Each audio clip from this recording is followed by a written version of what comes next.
welcome to this new webinar organized by the ICAC Documentation Center, Library and Open Science. Our guests today are Thomas Guillemout and Denis Bourget, who are the co-founders of PCI. They are senior scientists at the French National Research Institute in Agronomy and Environment, where they study the evolutionary biology of pest insect species. Denis works in Montpellier and Thomas in Sofia, Antipolis. They talk about publication models. Thomas and Denis, welcome to the ICAC, and thank you for accepting our invitation. And the floor is yours. Thanks a lot, Lydia. So we are very few, so Judith, Valentina, Arno. So if you have had questions during the talk, do not hesitate to interrupt us and to ask questions, Lydia, as well for you. So we will do a talk at two voices. I will start the presentation, and in the middle of the talk, Thomas will follow up. So let me share my screen. Oh, I guess you already see my screen, do you? Yes. Excellent. Just put the pointer over there. So as said by Lydia, we will talk about publication models. I will make an introduction of the publication ecosystem. I will start talking about publication based on journals. Also publication based on Open Archive, but this is mostly Thomas that will present you the model of publication based on Open Archives. Just two slides actually to just remind you why we publish articles as scientists. There are scientific reasons for this, of course, because we need to improve the quality of the results and to be sure that the results are for quality before publishing. So we submit to journals for having a peer review of our articles, and this transforms results into scientific knowledge. And there are practical reasons for publishing. It's to make them public, to make the results public, to prove their anteriority and property. It's also to archive them and to make them searchable and findable in the internet. But there is also social and institutional reasons for publishing. It increases your visibility as authors, as researchers, and also as such, it increases the probability you get positions if you want to be hired, promotions if you want to be promoted, and if you need funds, and everybody needs funds to make your research. So if you submit projects, of course, the more publication you will have, probably the higher chance to get your project funded. So this creates a conflict of interest between your own interest for getting, for example, more publications and the interest of science, which is mostly the quality of the science that is published. And this is why integrity matters. Also a slide about the publication system, which is very costly with fantastic margin profit for the publishers. I don't know in Spain, but in France, it is a market of actually not 118, but more around 150 million per year. In Europe, it's a market of 3 billion per year, and worldwide, it's probably over 10 billion per year, for an average of 3 million articles per year published. So it gives an average cost of 3,000 euros per article. So it's not only a big business, but it's very profitable business. So look at the profit margins before taxes, but the profit margins are very high. They can be around 30 to 40% for Taylor Francis, Elsevier, Wiley, the biggest, and Springer Nature, the biggest publishers. And this is even more than the usual GAFAM, Apple, Google, or Amazon. And another feature of the publication system is very closed system. We have put here the percentage of publications behind paywalls.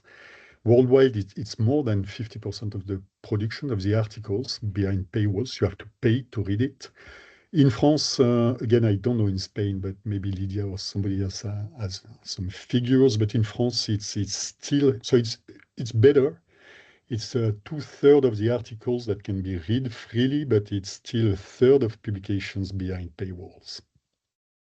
So just to jump into the publication model, we can put the publication model as these schemes. So you have a draft article written by authors. They submit their article for evaluation in a journal. The journal make an editorial decision, and if they accept the article will be readable and on the internet. So this is the core flow of the manuscript, and we need to know who pays and when. We need to know if there is an open access version and which version is the version of record in this system. So there are several models of publications. So some of them are based on journals, others on open archive. So let's see first the model of publication based on journals, and there are what we call pure models. The paywall system, I would say, is the traditional system. So you recognize the draft articles, it is submitted for evaluation, decision, and in case of the acceptance of the paper, there will be a version of record at that stage, which is published by the publisher. But to have access to this version of record, to the article, you need to pay as readers. So historically, it's the library or the institutions, the university paying for their members to have access to the article. So this is a reader's version, the reader to pay. And once you have paid, you have access to the publication. There's a new model that emerged from there, which is the gold open access. So it's exactly the same, but once the article is accepted for publication, the publisher asks the authors to pay before they publish the article. So this is the authors paying on their grants, on their credits. It can be the institutions paying or the library paying for it, but somebody has to pay. And once it is paid, it is freely available on open access on the internet with a version of record. So with this gold open access model, anyone can read the articles for free. It's in open access, but as I said, you have to pay for it. So there is what we call the traditional article processing charges. This is very variable. Sometimes it's very low, like 150 euro, but it can be up in Nature, for example, to 10,000 euro, with a commonly, I would say, maybe not 2,000, but maybe 3,000 euro for a single paper, which is far above the estimates of the real cost, which are more about a couple of hundreds of dollars or euros, but certainly not 2,000 euros. Actually, the true cost of 300 or 400 euro, if you multiply by the number of articles per year, so the overall cost should be more around 1 billion per year compared to the market, which is around 11 billion per year. So the difference of 10 billion is due to the fact that they are making a lot of profit and with a lot of unwanted costs like paywalls, lobbying, marketing fees. And if we could save this 10 billion, it will be enough to pay more than like 100,000 scientists each year. So it's a very vicious economic system where the revenue of the publisher increases as the number of articles increases. The more they publish, the more money they are doing. And the extreme of this is predatory journals or conferences, so making a lot of articles, fake articles. They don't care, actually. They do even make evaluation of those articles. They publish them, and each time they publish an article, they are gaining APCs, or they are gaining money. So as predatory journal, you pay with no or little reviews, as I said, and sometimes a publication. So look at the name of the journals. It could be very confusing. There is a very serious journal called Journal of Evolutionary Biology, and Indawi, for example, created a journal called International Journal of Evolutionary Biology. For also other titles of journals, they are mimicking real journals by just adding an S at the end, for example. So there is a continuum between also sieves, very predatory journals, and honest journals. You probably know the publisher MDPI, which became the second publisher with more than almost 400 peer-reviewed journals in 2021, and its growth is very amazing. And in France, for example, if you took CNRS, one of the biggest institutions in France, the equivalent of CSIC, it is the fourth publisher of the articles published by CNRS researchers. So I talk about the paywall system model, the gold open access model, and there is another pure model, which is a diamond open access journals. So it's exactly the same, draft article, evaluation, decision, but at the end, nobody pay for it for having the article published in open access with a version of record. Actually, they need money, but the money is directly given by funders, libraries, institutions to the journal. So there is no cost for the authors and there is no cost for the readers. So it's usually non-profit, non-commercial. Readers do not pay, as I said, as well as authors. It's often public, university-based, scientific society-based journals.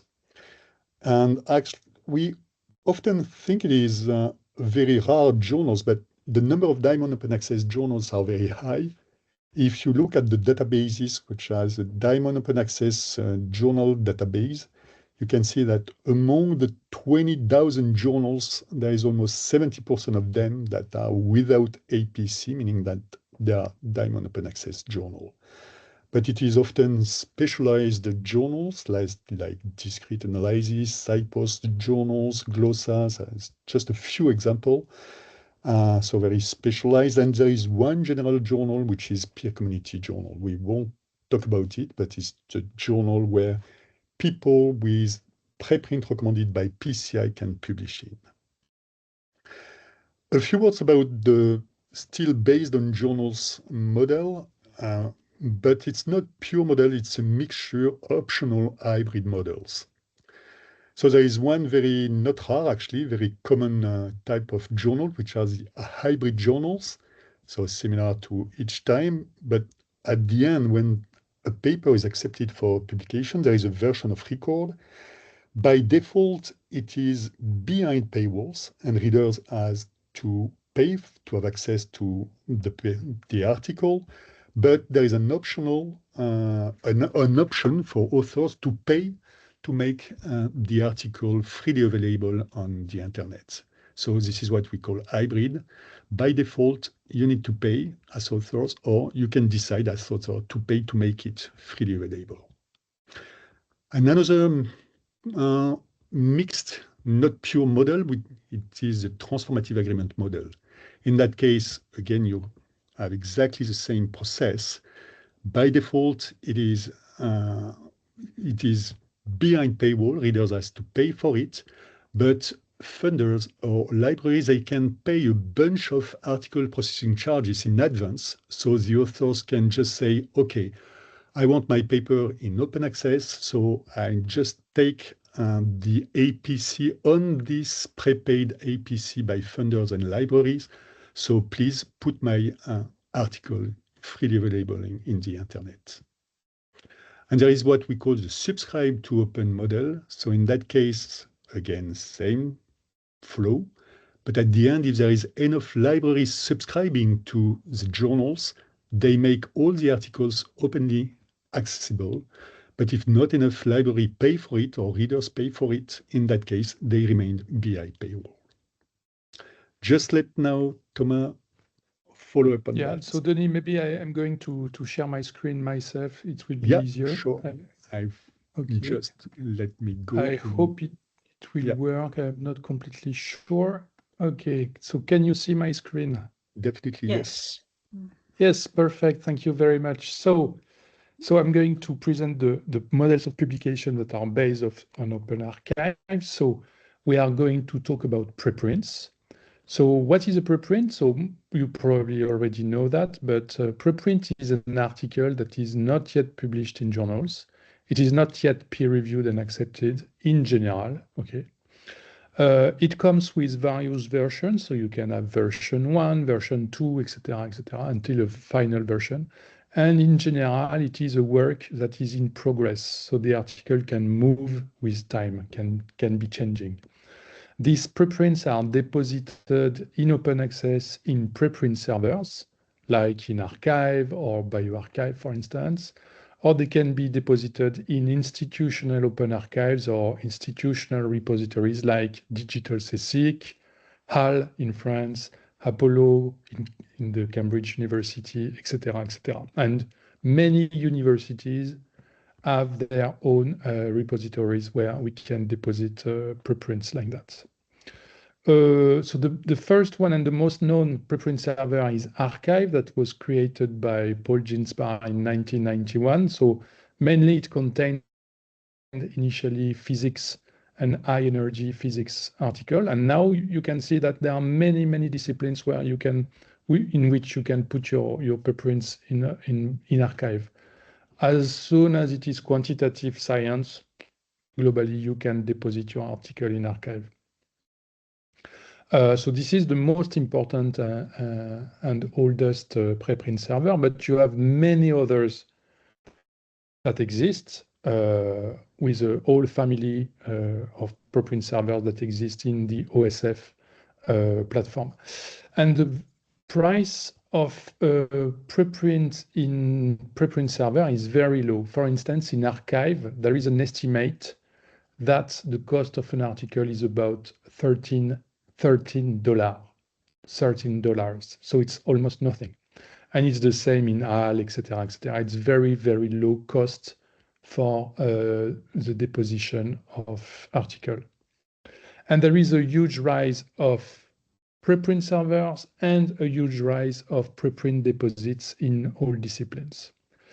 So why is it so? Because preprints have good characteristics. They are free for authors and for readers. They are available immediately. They are an archive for the future. They are a proof of anteriority, and they are searchable and findable on the internet. So they have almost the same characteristics as articles published in journals. The only problem is that there may be a putative quality problem because there is no formal evaluation with no peer review, so that everything can be found in open archives, including things that are really not of good quality. And using these preprints and trying to add a layer of peer review on it, you can have three different models, which is the green open access model, the peer-reviewed preprints model, and the publish, review, curate model. So I'm going just to start with the green open access model. So in this case, the authors generally use journals as a normal way to publish. And the journal can be a journal in which you have to pay to read, so a journal behind the paywall or with a subscription. But in parallel, the authors decide to use a preprint server or an institutional archive to deposit a copy of their article. So there are two parallel systems, the first one being the journal and the second one being the open archive system. So the funders and the libraries pay for these preprint servers.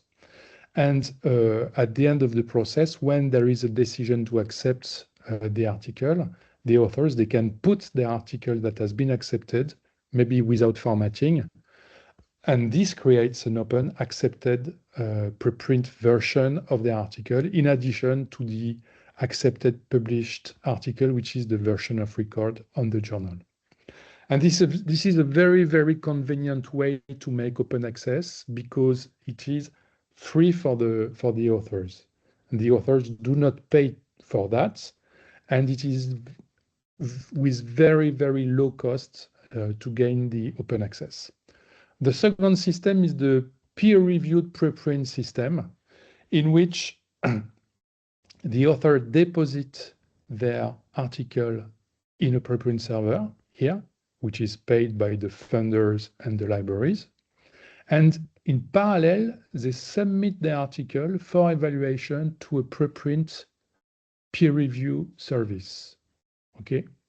And this, in general, is paid by funders and libraries too.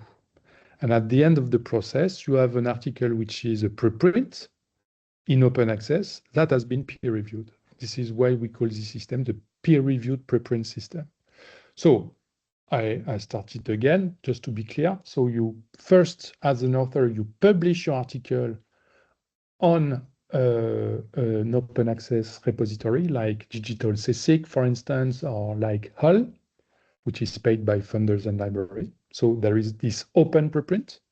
And then as a second step, you submit your article to a reviewing service, a reviewing platform that can be, for instance, pre-review, it can be review commons, and they are paid by like funders, let's say. And at the end of the evaluation process, you can make some modification of your article, etc. You can deposit a new version of your article in the open repository, and then you have this open peer-reviewed preprint version of your article. So this is the peer-reviewed preprint system.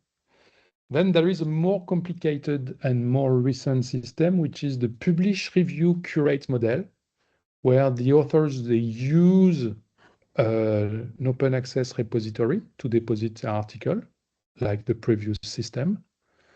And this is paid by funders and libraries, for instance, with CSIC. And they will submit the article for evaluation to a peer review service. And at the end, they will have a curation or a decision made by another service that can be a curation service. And in that case, they can obtain a peer-reviewed, curated, or accepted preprints that they will deposit as a final version in the open repository.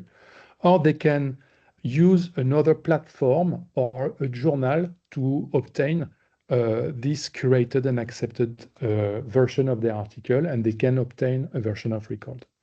So this system, which is the publish, review, curate system, has been proposed initially in 2019 by Bodo Stern and Erinoshi from the HHMI, from the Howard Hughes Institute, a medical institute. And they propose exactly this system of the publish, review, curate model in order to gain back the power in the end of the authors and the scientists themselves and the researchers themselves. So with this model, I repeat it to be clear again. So the authors, they decide to publish the article in an open access repository like HAL or Digital CSIC. Then they submit the article for peer review to a reviewing platform. And there are, for instance, Open Research Europe, you have Review Commons, you have eLife, you have PCI, you have pre-review. And in the case of eLife, if you get a peer review, you have to pay for that, okay? I think it's $2,000 or $2,500, I don't remember exactly. Then you have these peer reviews where the authors may have to pay, for instance, in the case of eLife. And then you have your published peer reviews in this reviewing platform.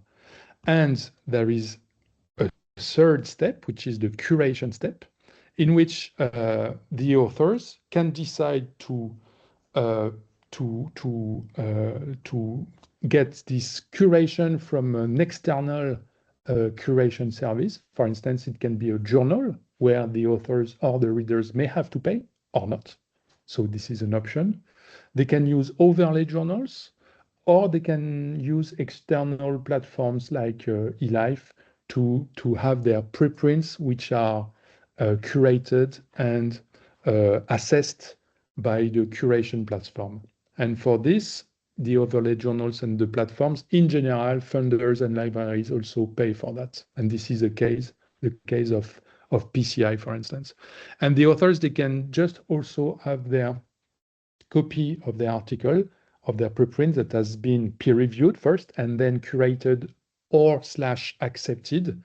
And they can put that on the open access repository to make it obvious that there was an evaluation on this preprint for the readers. And you can obtain a version of record with this system, for instance, eLife gives a version of record, and the journals, of course, also gives, they can give a version of record for your curated and accepted preprint or article. So this system is a bit more complicated, the peer publish, review, curate system, but it's